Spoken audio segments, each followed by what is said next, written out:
ബാലരാമപുരത്തെ 2 വയസ്സുകാരി ദേവേന്ദുവിന്റെ കൊലപാതക കേസിലെ പ്രതി ഹരികുമാറിന്റെ റിമാൻഡ് റിപ്പോർട്ട് പുറത്ത്. സഹോദരിയോട് പ്രതിക്ക് കടുത്ത വൈരാഗ്യമെന്ന് റിമാൻഡ് റിപ്പോർട്ടിൽ. അതേസമയം കസ്റ്റഡിയിലെടുത്ത കരിക്കകം സ്വദേശി ദേവിദാസനെ ചോദ്യം ചെയ്യലിനു ശേഷം വിട്ടയച്ചു. തനിക്കെതിരെ ശ്രീതു നൽകിയ പരാതി വാസ്തവവിരുദ്ധമെന്നും ഹരികുമാറും കുടുംബവുമായി തനിക്ക് യാതൊരു ബന്ധവുമില്ലെന്നും ദേവിദാസൻ പ്രതികരിച്ചു.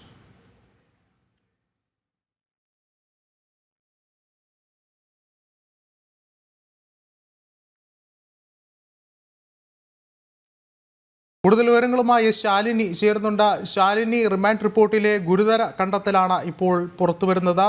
എന്തൊക്കെയാണ് മറ്റു വിവരങ്ങൾ? വിഷ്ണു, ഇന്ന് രാത്രി 9 മണിയോടുകൂടിയാണ് ഈ പ്രതി എന്ന് പറയപ്പെടുന്ന ഹരികുമാറിനെ പോലീസ് റിമാൻഡ് ചെയ്തിട്ടുള്ളത്. കോടതിയിൽ ഹാജരാക്കി, മജിസ്ട്രേറ്റിന് മുൻപാകെ ഹാജരാക്കിയതിനു ശേഷമാണ് 14 ദിവസത്തേക്ക് റിമാൻഡ് ചെയ്തത്. ഈ റിമാൻഡിന്റെ റിപ്പോർട്ടിലാണ് ഇത്തരത്തിൽ ഗുരുതരമായ കണ്ടെത്തലുകൾ ഉണ്ടായിരിക്കുന്നത്. സഹോദരിയോട് കടുത്ത വൈരാഗ്യം എന്നാണ് റിമാൻഡ് റിപ്പോർട്ടിൽ പറയുന്നത്. അതാണ് 2 വയസ്സുകാരി ദേവേന്ദുവിന്റെ കൊലപാതകത്തിലേക്ക് കലാശിച്ചത് എന്നുള്ള നിഗമനത്തിലേക്കാണ് ഇപ്പോൾ പോലീസ് എത്തുന്നത്. ഒപ്പം തന്നെ കുഞ്ഞിന് ശ്രദ്ധ കൊടുത്തതോടെ തന്നോട് സ്നേഹം കുറഞ്ഞെന്നും ഈ റിപ്പോർട്ടിൽ പറയുന്നുണ്ട്. കുഞ്ഞിന്റെ കരച്ചിൽ പ്രതിക്ക് അരോചകമായി, പരസ്ത്രീ ബന്ധം അടക്കം വിലക്കിയതും സഹോദരിയോടുള്ള വിരോധത്തിന് കാരണമായി എന്നും ഈ റിമാൻഡ് റിപ്പോർട്ടിൽ ചൂണ്ടിക്കാട്ടുന്നുണ്ട്. എന്തായാലും നിലവിൽ നെയ്യാറ്റിൻകര സ്പെഷ്യൽ സബ് ജയിലിലേക്ക് മാറ്റിയ ഹരികുമാറിനെ നാളെ കസ്റ്റഡിയിൽ വാങ്ങാനുള്ള അപേക്ഷ പോലീസ് നൽകിയേക്കും. കൂടുതൽ ചോദ്യം ചെയ്യൽ, ഒപ്പം തന്നെ കൂടുതൽ തെളിവെടുപ്പ് അടക്കമുള്ള കാര്യങ്ങൾക്കായി കസ്റ്റഡിയിൽ വേണമെന്നുള്ളതാണ് പോലീസിന്റെ ആവശ്യം. ഇത് കൂടാതെ തന്നെ പൂജപ്പുര മഹിളാ മന്ദിരത്തിൽ വെച്ച് നിലവിൽ ചോദ്യം ചെയ്യൽ തുടരുകയാണ്.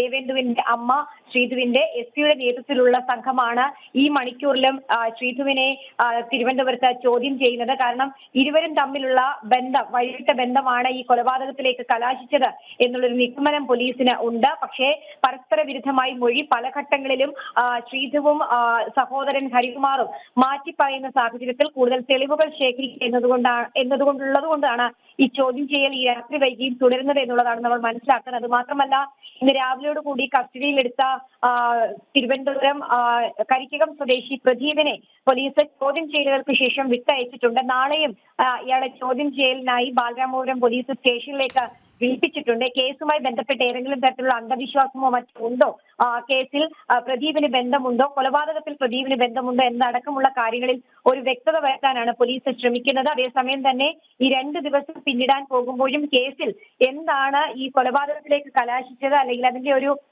കൃത്യമായ അന്വേഷണത്തിലേക്കോ അല്ലെങ്കിൽ ഒരു നിഗമനത്തിലേക്കോ എത്താൻ പോലീസിന് കഴിഞ്ഞിട്ടില്ല എന്നുള്ളതാണ്. അത് പ്രധാനമായും ഈ ഹരികുമാർ അടക്കം മാറ്റി പറയുന്ന മൊഴി പോലീസിനെ വല്ലാണ്ട് കുഴയ്ക്കുന്നുണ്ട് എന്നുള്ളത് നമുക്ക് മനസ്സിലാകുന്നുണ്ട്. എന്തായാലും നാളെയും ചോദ്യം ചെയ്യൽ തുടരും. ഒപ്പം തന്നെ കസ്റ്റഡി അപേക്ഷ അടക്കമുള്ള കാര്യങ്ങൾ നാളെ പോലീസ് കോടതിയിൽ നൽകും. അതിനുശേഷമായിരിക്കും കൂടുതൽ ചോദ്യം ചെയ്യലുകൾ അടക്കം ഉണ്ടാകുന്നത്. സാമ്പത്തിക പ്രതിസന്ധിയാണോ, ദാമ്പത്യത്തിലെ വല്ല പ്രശ്നങ്ങളാണോ കൊലപാതകത്തിലേക്ക് കലാശിച്ചത് എന്നടക്കമുള്ള കാര്യങ്ങളിൽ വ്യക്തത തേടുകയാണ് ഇപ്പോൾ എസ്.ഐയുടെ നേതൃത്വത്തിലുള്ള സംഘം തിരുവനന്തപുരത്ത് ശ്രീധുവിനെ ചോദ്യം ചെയ്തുകൊണ്ട്. വിഷ്ണു, ശരി, ശാലിനിയാണ് വിവരങ്ങൾ നൽകിയത്.